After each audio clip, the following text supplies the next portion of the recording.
भारत देश उन लोगों का देश है जो बड़ी कृतज्ञ है। कभी भी एहसान नहीं मानते, एहसान फरामोश लोग हैं। अब रविवार को कानपुर में एक लिटरेचर फेस्टिवल हुआ, उसमें भगत सिंह के बारे में गंभीर टिप्पणी की गई। शोर शराबे में लोगों ने बहुत सारे सवाल किए।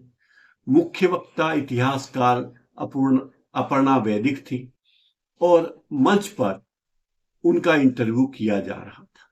अपर्णा वैदिक ने जो बात कही वो लोगों को बिल्कुल भी पसंद नहीं आई, क्योंकि उन्होंने जो शब्द आम्बेडकर के लिए इस्तेमाल किए जाते थे उससे भी खराब शब्द भगत सिंह के बारे में उपयोग में लाए। इससे वहां उपस्थित श्रोताओं में बहुत नाराजगी देखने को मिली और उन्होंने कहा कि अगर ये रुख है शहीदों के बारे में तो आप इस देश के एहसान फरामोश जनता को क्या कहेंगे। जो शब्द भगत सिंह के लिए इस्तेमाल किया गया उसमें पहले यह कहा गया कि उनका दोहरा चरित्र। किसका दोहरा चरित्र? भगत सिंह का। फिर बाद में उन्होंने उसकी जगह बहुरूपिया शब्द इस्तेमाल किया। क्या भगत सिंह बहुरूपिया थे?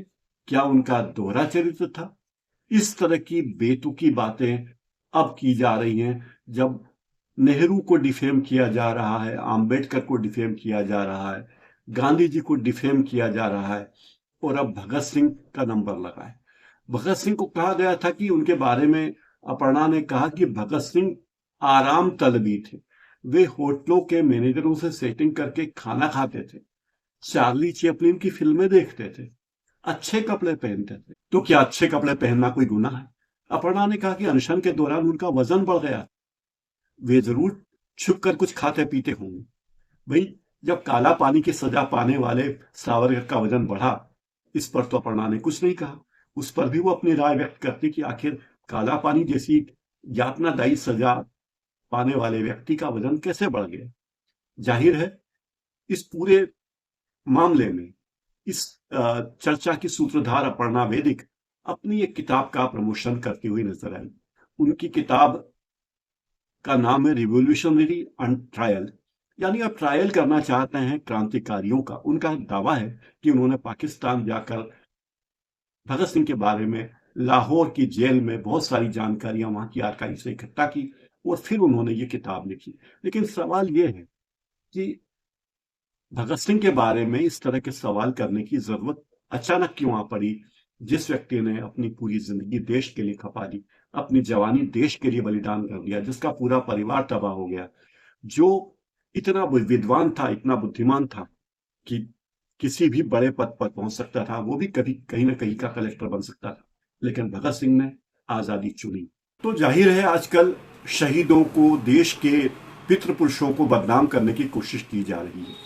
एक और पत्रकार है सुमंत भट्टाचार्य। सुमंत भट्टाचार्य जी आजकल एक नए अभियान में लगे। उनका कहना है कि भगत सिंह जैसे बलिदानी व्यक्ति के बारे में न तो कभी जिन्ना ने कोई शोक व्यक्त किया, न आम्बेडकर ने।